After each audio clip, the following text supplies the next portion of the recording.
Welcome to all of you. आपका स्वागत है, सुस्वागतम। Today we are going to enjoy a beautiful, a very motivational and very powerful sentence. Child centric education, women centric family, innovation centric youth, and nation centric citizens are playing very important and vital role as far as the progress and speed of the nation is concerned. विद्यार्थियों को जिस विषय में गति है, रुचि है, उसी विषय में अगर उनको स्कोप मिलता है आगे जाने के लिए, so it is sure that they are going to reach their destination with full of joy, happiness, and dedication. Second thing, that we must respect our women's, their consent. महिलाओं का स्थान, महिलाओं का सम्मान हर परिवार में होना चाहिए. उनका रोल बहुत ही अहमियत का होता है. बहुत से देहातों में या रिमोट एरिया में या कहीं कहीं शहरों में भी जिस तरह से उनको स्पेशल स्पेस देनी चाहिए, उनको मतों का सम्मान होना चाहिए, still it is not happening. Innovation centric youth, one thing is there, जय जवान जय किसान, जय विज्ञान जय अनुसंधान. रिसर्च के मामलों में, नए नए क्रिएटिविटीज़ के मामले में, क्योंकि आगे का वर्ल्ड ये information technology, artificial intelligence, blockchain, machine learnings, lot great things are already there in our system, in our world market. So if our students are doing wonderful progress as far as the research, innovation, creativity is concerned, it is definitely going to help our country. It is definitely going to give boost to our country to go ahead in a very fastest speed. उस तरह के बुनियादी चीज़ें अपने system में होना चाहिए. अपने यहाँ बहुत अच्छे स्कूल्स है, कॉलेजेस हैं, अलग अलग पाठशाला है, मगर as per as the their quality is concern, the status is concern, the system, ground level system is concern, still बहुत से ऐसे कॉर्नर्स है, एरियाज है where we are not up to the mark and lot separations are happening. And the fourth and the most important, that nation centric citizen, देश प्रथम, राष्ट्र प्रथम. अगर मेरी तरफ से कोई गलत चीज़ होता है सिस्टम में, तो इसका असर सोसाइटी के ऊपर, राष्ट्र के ऊपर, उसके कल्चर के ऊपर, क्वालिटी के ऊपर, उनके एथिक्स, मोरल वैल्यूज़ के ऊपर क्या फ़र्क होता है. क्योंकि कोई भी सुधार में, प्रोग्रेस में, डेवलपमेंट में, individual discipline, culture and focus is most important thing. So these are the very important thing. Child centric education, women centric family and society, innovation centric youth, and nation centric citizens.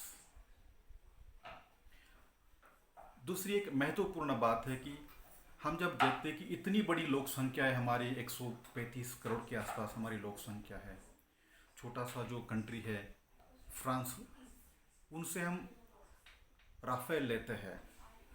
क्यों ऐसा होता है? अपने भारत के अगर हमने प्राचीन इतिहास देखा तो अपने यहाँ Takshashila, Nalanda, Vikramshila,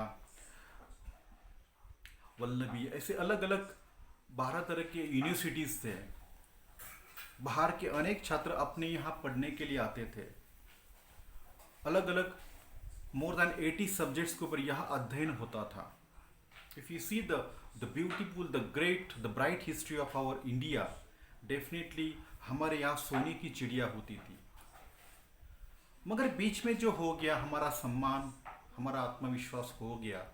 and now if you see that अपने यहाँ बहुत पोटेंशियल होने के बावजूद भी, still as per as the speed is concern, the progress is concern, we are not up to the mark. Different factors are there. उसमें करप्शन फैक्टर भी है. करप्शन सिर्फ पैसों का नहीं होता है, तो the corruption of thoughts, corruption of behaviour, गलत चीज़ों का सम्मान करना. सो ये इन सब चीज़ों में हमारी बुनियादी चीज़ें हिल गई है. अभी भी देखा जाए अपनी, there are many great and wonderful things are happening in our India, मगर जो करप्शन का फैक्टर है, अनावश्यक बढ़ती हुई चीज़ों का फैक्टर है, जो विकृतियाँ हमारे यहाँ बढ़ रही है, उसके ऊपर सही मायनों में जिस तरह से काम होना चाहिए उस तरह से काम नहीं हो रहा है.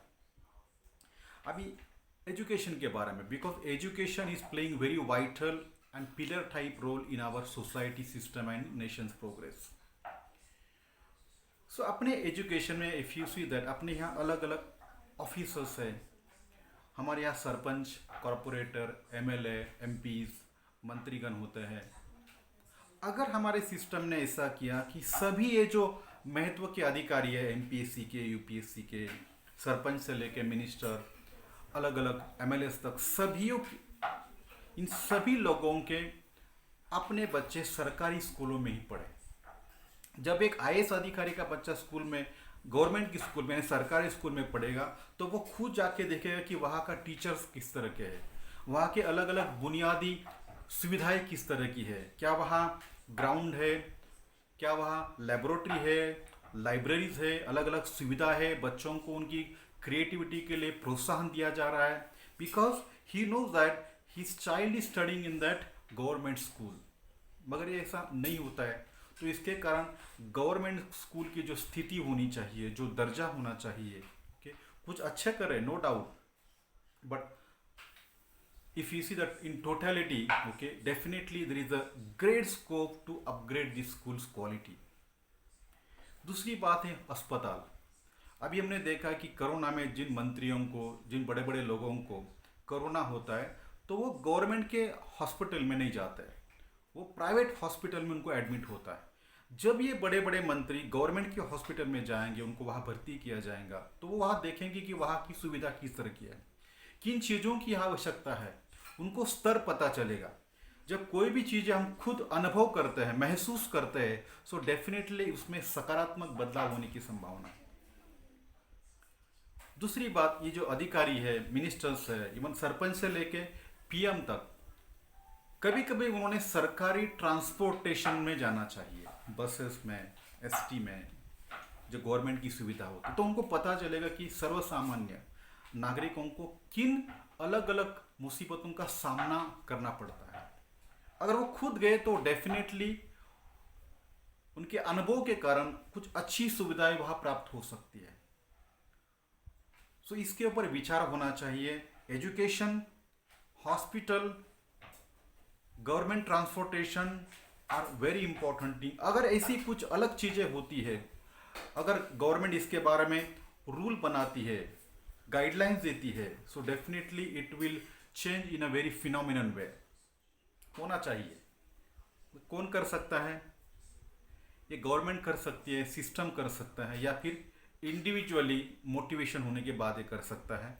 मगर डेफिनेटली इंडिविजुअल मोटिवेशन बहुत कम होने की संभावना है. But definitely yes, there are lot of areas, there are many great scratches are there, we can fill it in a very systematic way. ऐसे बहुत से प्राइवेट स्कूल्स है, the teachers are not getting appropriate salaries. ये भी important चीज़ है. अगर salary कम होती है टीचर्स को, तो उनको अध्ययन का स्तर भी कम हो जाता है.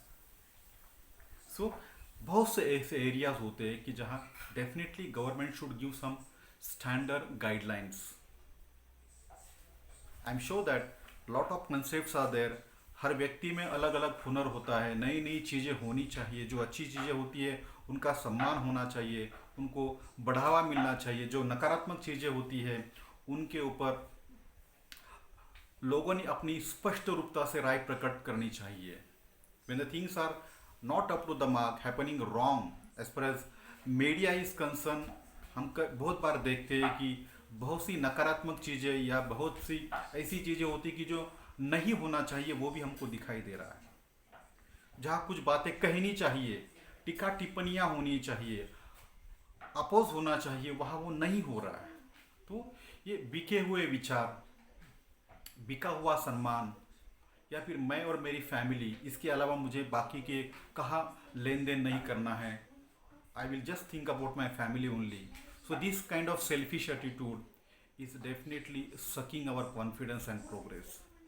Every citizen should think about, if I behave in a wrong way, how it is going to impact as far as the system and our nation's progress is concerned. Because nation first, ये अपने कृतियों में होना चाहिए. Practically it has to be implemented. It should be applied. If I am a teacher, I should give my best to my students. नए नए innovative idea कैसे मैं लाके मैं हमारे बच्चों को अलग अलग कंसेप्ट, आइडियाज़ बता सकता हूँ। So that is called the dedication.